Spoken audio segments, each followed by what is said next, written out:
পাওয়া যাবেও না। ঘরে আদর করে সাপ পুষলে এরকমই হয়, একদিন যে ফনা তুলবে সেটা বোঝা উচিত। আর মিনতি কি এমন দোষ করেছে? ওকে নিশ্চয়ই অপলা টাকা দিয়ে হাত করেছে। তা সেটা কি দোষের নয় নাকি? পালিয়ে যাবে কোথায়? ওকে ঠিক খুঁজে বার করবো, তারপর ওর ব্যবস্থা করা যাবে। এত খারাপের মধ্যে একটা ভালো অন্তত হলো। এইবার অন্তত বিয়েতে আর কোনো বিঘ্ন ঘটবে না, এটাই আশা করা যায়।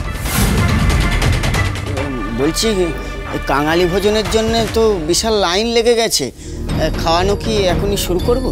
হ্যাঁ বাবা, সে শুরু করো, কিন্তু কাঙালি ভোজনের সময় ওই ভিড়ে যদি আমার বাবার বয়সী কেউ থাকে তাহলে কিন্তু আমাকে জানাবে, কেমন?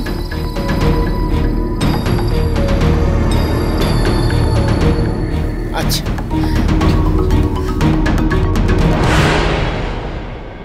চিনি মা, তিনি এসছেন। কোথায় তিনি? আমার সাথে দেখা করতে এসছেন। আলাপি আবার এখানে এলো কেন? ওকে তো রেস্ট নিতে বললো দ্রোণ। মা মা শোনো, এখনো আসেনি বাবা, তবে নিশ্চয়ই আসবে, তুমি বিশ্বাস করো। আজকে তোমার বাবার সঙ্গে দেখা হবেই। আমি তোমাকে বলছি, বাবা এলেই আমি তোমাকে ঠিক জানাবো, কেমন? তুমি যাও, এখন গিয়ে একটু রেস্ট করো।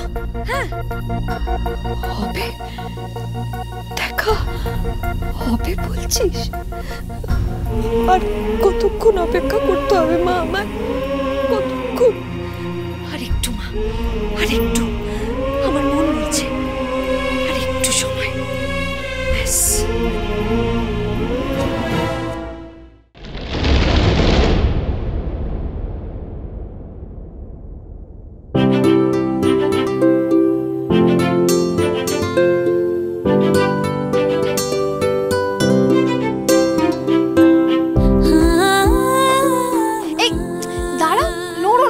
আর একটুখানি আছে, চিনি চুপ করে বসো একদম।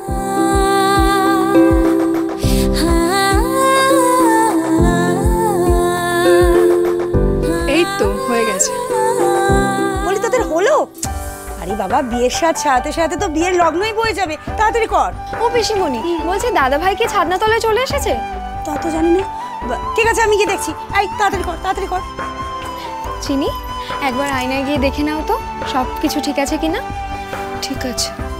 না না, এসব বললে হবে না, পরে যদি দ্রোণ আবার নিন্দে করে। তুমি চলো একবার দেখে নেবে।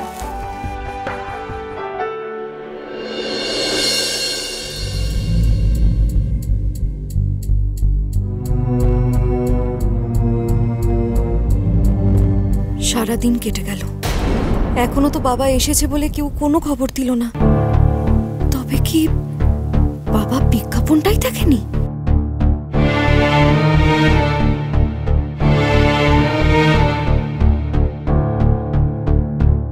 ছোটকা, দেখতে পেলে?